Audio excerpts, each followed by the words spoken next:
Hi everyone, welcome to my channel. In this video, I'll show you how to change Microsoft Word background from white to black in just minutes. Let's get started. First, tap on search area in the tab bar below.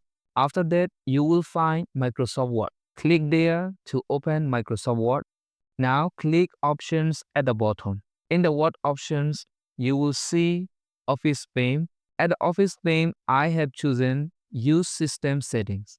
Click the drop-down menu and choose white or colorful. Click OK. If you want to change back to white, click on File in the top left corner. Again, click Options at the bottom. In the Word options, you will see Office pane. Click the drop-down menu and choose white. Click OK. That's it. Now your Microsoft Word background is clean and white again. If this helped you, please like, share, and subscribe to NyiZaw Tech for more easy tech tips. See you in the next video. Thank you for watching.